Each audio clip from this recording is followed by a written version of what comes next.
Morning students, TLP channel में आपका स्वागत है। देखो बच्चों, लास्ट वीडियो के अंदर हमारा जो चैप्टर चल रहा था, चैप्टर 6 के अंदर हम पढ़ गए थे। चैप्टर 6 में हम पढ़ गए थे केमिकल रिएक्शन एंड कैटेलिस्ट। हमारा जो चैप्टर का नाम है वो है केमिकल रिएक्शन एंड कैटेलिस्ट। ठीक है, देखिए इस वीडियो के अंदर हम पढ़ गए थे रासायनिक अभिक्रिया के प्रकार यानी कि टाइप्स ऑफ केमिकल रिएक्शन। इस टाइप ऑफ केमिकल रिएक्शन के अंदर हमने संयोजन अभिक्रिया, एडिशन रिएक्शन, वियोजन अभिक्रिया, डिसोसिएशन रिएक्शन और हमने विस्थापन अभिक्रिया के बारे में अध्ययन कर लिया था। ठीक है, आज के वीडियो के अंदर हम हमारा जो टॉपिक स्टार्ट होगा स्टूडेंट्स वो होगा द्विविस्थापन अभिक्रिया। कौन सी अभिक्रिया स्टार्ट हुई? द्विविस्थापन अभिक्रिया। यानी कि इस द्विविस्थापन अभिक्रिया को हम इंग्लिश में बोलते हैं डबल डिस्प्लेसमेंट रिएक्शन। क्या बोलते हैं? Double displacement reaction. Clear students? Double displacement reaction. देखो बच्चों, जब हम द्विविस्थापन अभिक्रिया पढ़ेंगे उसका जब हमारा इस वीडियो को लास्ट तक जरूर देखना, और अगर ये वीडियो अच्छा लगे तो इसे like, subscribe, share and comment करना ना भूलना। ठीक है, देखिए डबल डिस्प्लेसमेंट रिएक्शन और डिस्प्लेसमेंट रिएक्शन में डिफरेंस क्या है? What will be difference between displacement reaction and double displacement reaction? देखो मैंने आपको बताया था कि जैसे मान लो कि जब दो चीज, मैंने बताया था कि A प्लस बी मिलकर के आपका बन गया AB। जैसे मान लो कि ये वाली जो चीज है इसको तो हम स्टूडेंट्स क्या बोलते हैं? रिएक्टेंट बोलते हैं। क्या बोलते हैं? रिएक्टेंट, यानी कि अभिकारक हम इसको कहेंगे। क्या बोलेंगे? अभिकारक। और ये जो बन करके जो तैयार होगा उसको हम क्या बोलेंगे? उत्पाद। उसको हम क्या बोलेंगे स्टूडेंट? उत्पाद बोलेंगे। क्लियर? यानी कि अब मैंने बताया था कि जो अधिक क्रियाशील जो एलिमेंट्स है यानी कि मोस्ट रिएक्टिविटी जो एलिमेंट्स है अपने से लोअर रिएक्टिविटी एलिमेंट्स को, अपने से कम क्रियाशील वाले तत्व को अपने स्थान से क्या कर देता है? हटा देता है। अपने स्थान से क्या कर देता है? हटा देता है। और इस चीज को हम क्या बोलेंगे? इस चीज को हम क्या बोलेंगे? विस्थापन रिएक्शन बोलेंगे। कौन सी अभिक्रिया बोलेंगे? विस्थापन अभिक्रिया बोलेंगे। लेकिन इसमें कितने तत्वों का जो होता है वो सब्सट्रैक्शन होता है, यानी कि कितने तत्व इसमें डिस्प्लेस होते हैं? सिर्फ एक एलिमेंट होता है। जब यही चीज में अगर दो तत्वों का यदि विस्थापन हो, कितने तत्वों का विस्थापन हो? दो तत्वों का यदि विस्थापन हो तो उसे हम क्या बोलेंगे? द्विविस्थापन अभिक्रिया कहेंगे। क्या बोलेंगे? द्विविस्थापन अभिक्रिया कहेंगे। इसमें भी कैसे होगा? जब अपने से अधिक क्रियाशील तत्व या जब अधिक क्रियाशील तत्व अपने से कम क्रियाशील वाले तत्व को अपने स्थान से क्या कर देगा? हटा देगा। लेकिन वहां पे कितने तत्वों का विस्थापन होगा? दो तत्वों का। फॉर एग्जाम्पल यदि हम बात करें, जैसे मान लो कि A B plus C D या आपका कोई रिएक्टेंट या आपका क्या है? कोई भी अभिकारक है। इसमें दो चीजें देखो A B C और D। जैसे मान लो कि ये A पर प्लस चार्ज, B पर माइनस चार्ज, C पर प्लस चार्ज और D पर माइनस चार्ज, राइट? तो यहाँ पे ऑब्वियसली बात है कि प्लस वाली चीज हमेशा माइनस वाली चीज के पास जाएगी। कभी भी प्लस वाली चीज के पास नहीं जाती है। दोनों एक दूसरे को क्या करेंगे? रिपल्स करेंगे। और प्लस वाली चीज माइनस वाली चीज के पास जाएगी नहीं, दोनों एक दूसरे को क्या करेंगे? स्टूडेंट्स अट्रैक्ट करेंगे। ठीक है, यानी कि A किसके पास जाएगा? D के पास जाएगा तो क्या बन जाएगा? AD प्लस में क्या हो जाएगा? BC। तो ये जो BC बना है स्टूडेंट्स, ये यहाँ पे डिस्प्लेस हो गया, विस्थापित हो गया। यानी कि कितने तत्व विस्थापित हो गए? एक तो B और एक C, यानी कि दो तत्व विस्थापित हो गए। इसलिए इसको कौन सी अभिक्रिया बोलेंगे? द्विविस्थापन अभिक्रिया कहेंगे। आगे बात समझें। देखो एग्जांपल के लिए हम बात करें तो CuSO4 प्लस AgNO3। एक सेकंड,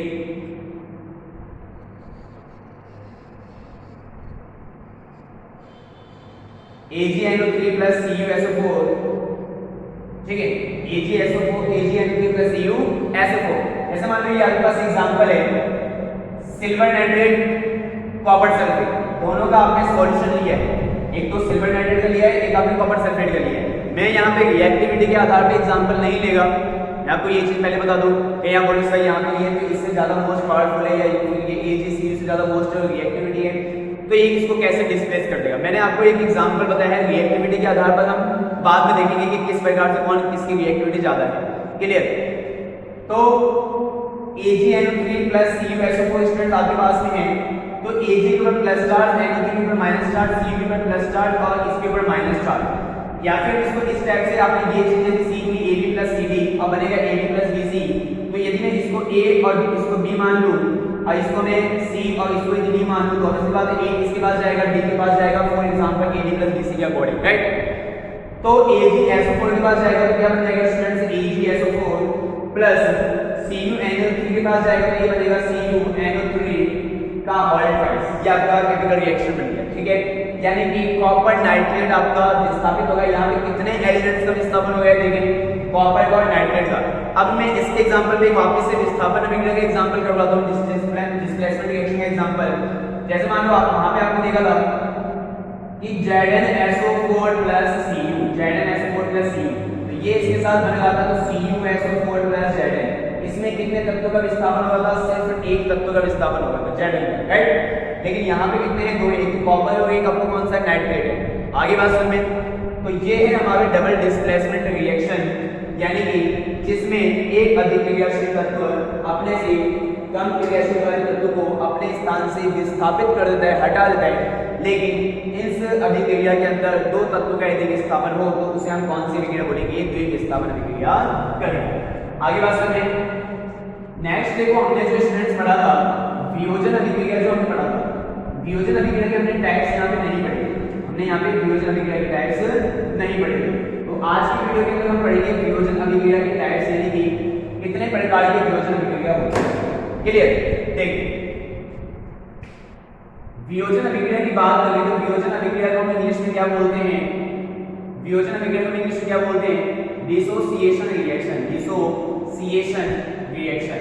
मैंने आपको बताया था कि जैसे ये मार्कर है आपके पास में, ये मान लो कि ये मार्कर ये आपके पास में रिएक्टेंट आ गया स्टूडेंट, इसको यदि मैं टू पार्ट्स में डिवाइड करूं, यानी कि इसके टू प्रोडक्ट्स बन गए, प्रोडक्ट नंबर ऑफ प्रोडक्ट्स कितने हो गए, टू हो गए, यानी कि नंबर ऑफ रिएक्टेंट कितने थे, वन, यानी कि आपके पास मार्कर कितना था, एक। जैसे मैंने इसको तोड़ा तो कितने मार्कर आपके पास बन गए, दो मार्कर बनकर के तैयार हो गया, राइट। यानी कि प्रोडक्ट कितना हुआ, फॉर्मेशन कितना हुआ, दो पदार्थों का फॉर्मेशन हुआ, तो इसको हम बोलेंगे वियोजन। अब देखो यहाँ पे वियोजन अभिक्रिया के तीन प्रकार होते हैं, कितने प्रकार होते हैं, तीन प्रकार होते हैं वियोजन अभिक्रिया के, थ्री टाइप्स होते हैं। नंबर फर्स्ट में जो टाइप होता है इसका, वो होता है विद्युत अपघटनीय। क्या होता है, विद्युत अपघटनीय, यानी कि इस वियोजन अभिक्रिया को अपघटन अभिक्रिया भी कह सकते हैं। तो यानी कि इसको बोलेंगे electrolysis, electrolysis, right. Second number पे जो स्टूडेंट्स आपका होता है वो होता है ऊष्मीय अपघटनीय। क्या होता है, ऊष्मीय अपघटनीय। थर्ड नंबर पे जो होता है वो होता है प्रकाशीय अपघटनीय। क्या होता है, प्रकाशीय अपघटनीय। यानी कि तीन प्रकार के रिएक्शन हैं वियोजन अभिक्रिया के, तीन प्रकार के स्टूडेंट्स। पहले नंबर पे विद्युत अपघटनीय, दूसरे नंबर पे ऊष्मीय अपघटनीय, तीसरे नंबर पे प्रकाशीय अपघटनीय। आगे बात समझें, क्या है मजेदार वाली बात है। देखो वियोजन अभिक्रिया, अपघटन अभिक्रिया मैंने आपको सिखाया है कि अपघटन का मतलब होता है तोड़ना, तोड़ मरोड़ दो उसको, और तोड़ मरोड़ने के बाद में जितने भी प्रोडक्ट आपके पास बन गए हैं वो सारे क्या आ जाएंगे स्टूडेंट्स, वियोजन अभिक्रिया के एग्जांपल हो जाएंगे। आगे बात सुनिए, यानी कि मैंने बताया कि एक मार्कर इसको मैंने तोड़ दिया, दो पार्ट्स बन गए, ये दो मार्कर मान लो, इसको मैंने तोड़ दिया, चार मार्कर बन गए। तोड़ने का मतलब हो गया वियोजन, यानी कि इस अपघटन तीनों में अपघटनीय है, अपघटनीय का मतलब हो गया कि तोड़ना। अब यहाँ पे ये क्या है, ये आपका एक तरीके से कैटलिस्ट का काम करते हैं। किसका काम करते हैं स्टूडेंट्स, कैटलिस्ट का काम करते हैं। कैटलिस्ट क्या होता है वो हम बाद में पढ़ेंगे, कैटलिस्ट क्या होता है, व्हाट इज कैटलिस्ट। लेकिन यहाँ पे हम देखेंगे, देखो ये है कि जो भी इसके नाम के पीछे लगा हुआ है, यानी कि अपघटनीय चीज के पीछे जो भी चीज लगी हुई है उसको हम क्या बोलेंगे, इसका मतलब यहाँ पे ये निकलेगा इन द सेंस ऑफ कि इस रिएक्शन को कंप्लीट कराने में हमको इसकी जरूरत पड़ती है। समझा की बात, कि इसको कंप्लीट करवाने में मुझे इस चीज की जरूरत पड़ती है। जैसे मैं बात करूं विद्युत अपघटनीय में, अपघटनीय मतलब होता है वियोजन, यानी वियोजन अभिक्रिया करवाने में मुझे किसकी जरूरत पड़ेगी, विद्युत धारा की जरूरत पड़ेगी। आगे बात समझें, अपघटनीय यानी कि वियोजन, इसको रिएक्शन को कंप्लीट कराने में मुझे किसकी जरूरत पड़ेगी, ऊष्मा की जरूरत पड़ेगी, हीट की जरूरत पड़ेगी। आगे बात समझें, इस अपघटनीय वियोजन इसको कंप्लीट कराने में मुझे किसकी जरूरत पड़ेगी, प्रकाश की जरूरत पड़ेगी। क्लियर बात, तो ये चीजें हैं, तो इन छोटी छोटी चीजों का हमें ध्यान रखना है कि यानी कि इसके डेफिनेशन के स्टूडेंट्स हम बनाएं कि जैसे मान लो कि विद्युत अपघटनीय, मैं यहाँ बना रहा हूँ विद्युत अपघटनीय की डेफिनेशन।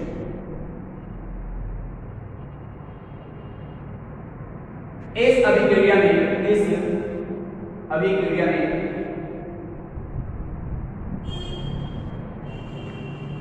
अभिकारक को तोड़ने के लिए,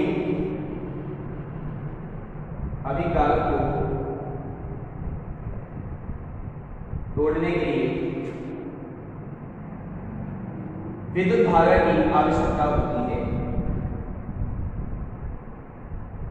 विद्युत धारा की आवश्यकता क्लियर। इस अभिक्रिया में अभिकारक को तोड़ने के लिए विद्युत धारा की आवश्यकता होती है, इसे विद्युत अपघटनीय अभिक्रिया कहते हैं, विद्युत अपघटनीय अभिक्रिया कहते हैं।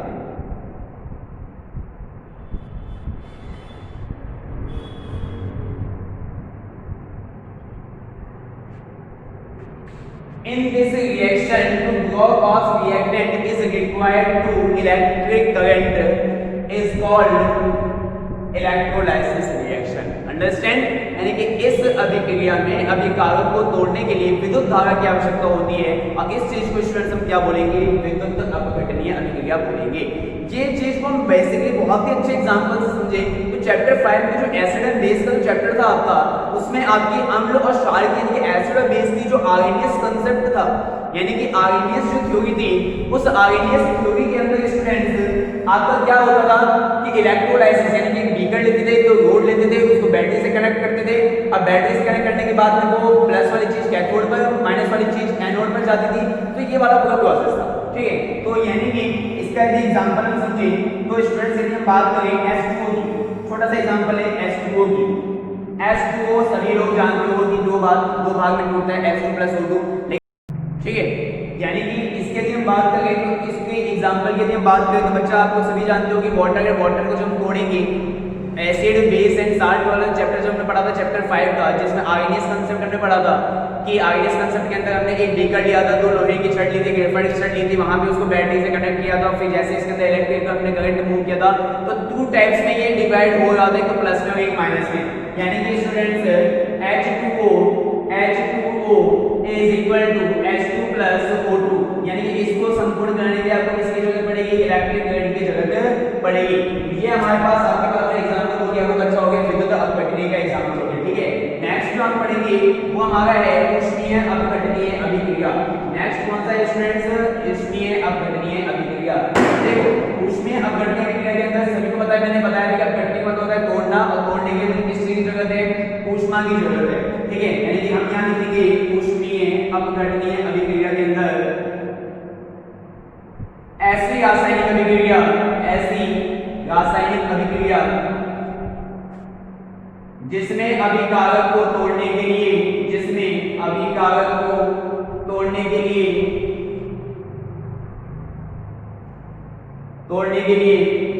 ऊष्मा की जरूरत होती है, ऊष्मा की आवश्यकता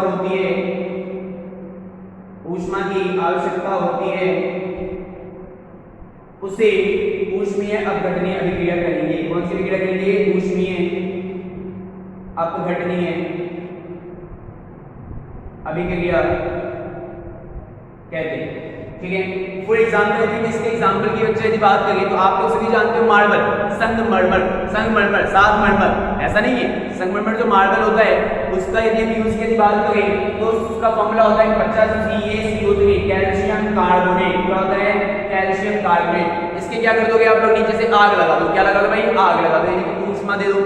ऊष्मा अगर आप दोगे, सीधी सी बात है, कई बार गवर्नमेंट कॉम्पिटिशन एग्जाम में पूछा गया सवाल है कि यदि हम कैल्शियम कार्बोनेट को यदि हम गर्म करते हैं तो यहाँ से कौन सी गैस प्रोड्यूस होती है, कौन सी गैस निकलती है? तो सभी का इसका आंसर होना चाहिए कार्बन डाइऑक्साइड गैस निकलती है। कौन सी गैस निकलती है स्टूडेंट? कार्बन डाइऑक्साइड गैस निकलती है। कार्बन डाइऑक्साइड गैस निकालने के लिए आपको CO2 यानी कि नंबर ऑफ कार्बन मॉलिक्यूल्स कितने चाहिए? 1। ऑक्सीजन की कितने मॉलिक्यूल्स चाहिए? 2, यानी कि CO2 यहाँ से निकल गया, यहाँ पे कितना ऑक्सीजन बचे? 1, और यहाँ पे क्या बच गया स्टूडेंट? CaO + CO2। क्या बच गया? CaO + CO2। बता बात समझ में आई नहीं आई? मजा आएगी नहीं आई? ये जो आपका कैल्शियम ऑक्साइड है ये आपका बन जाता है बिना बुझा हुआ चूना। इसके अंदर अगर आप जल मिला दोगे बन जाएगा, ये बुझ जाएगा, बन जाएगा बुझा हुआ चूना, जो कि आप क्लास 9 में स्टूडेंट में पढ़ चुके हो। बता बात समझ में नहीं आई? आगे चलो, लास्ट जो हमारा रिएक्शन है स्टूडेंट वो है प्रकाशीय अपघटनीय का। कौन सा है? प्रकाशीय अपघटनीय का। क्लियर? प्रकाशीय अपघटनीय का मतलब क्या सीखेंगे कि इसको तोड़ने के लिए किसकी आवश्यकता होती है? प्रकाश की आवश्यकता होती है। सिंपल सी डेफिनेशन, प्रकाशीय अपघटनीय ऐसी रासायनिक अभिक्रिया जिसमें अभिकारक को तोड़ने के लिए प्रकाश की आवश्यकता होती है, जिसमें अभिकारक को तोड़ने के लिए प्रकाश की आवश्यकता होती है, प्रकाश की आवश्यकता होती है। इसे हम क्या बोलेंगे, प्रकाशीय अपघटनीय अभिक्रिया बोलेंगे।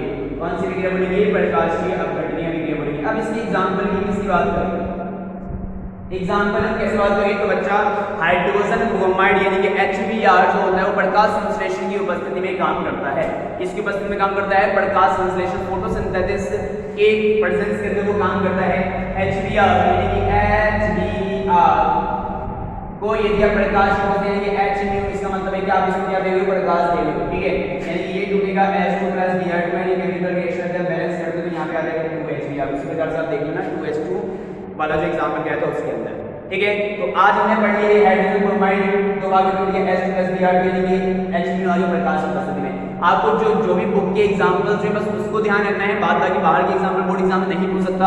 ये मैं जो एग्जांपल बताऊं मैक्सिमम लेवल का जो हार्ड लेवल का पेपर बनता है तब बता दो कि जब अगर ऐसा पेपर बना तब आपको ये ऐसे क्वेश्चन दे सकता है कि बताओ कि ये रिएक्शन है और इसमें प्रेजेंस की जगह पे क्वेश्चन मार्क लगा देगा और बोलेगा कि बताओ कि यहाँ पे कौन सी चीज आई जिसके कारण ये उपस्थिति में ये प्रकाश रिएक्शन कंप्लीट हुई। तो आज की वीडियो के अंदर हमने पढ़ा विस्थापन, द्विविस्थापन और वियोजन के तीनों टाइप्स पढ़ लिए। अगर ये आपको वीडियो अच्छा लगा तो आप इसे लाइक, शेयर, सब्सक्राइब, कमेंट करना ना भूलें और वीडियो को पूरा जरूर देखें और अधिक से अधिक शेयर करें, ठीक है। धन्यवाद।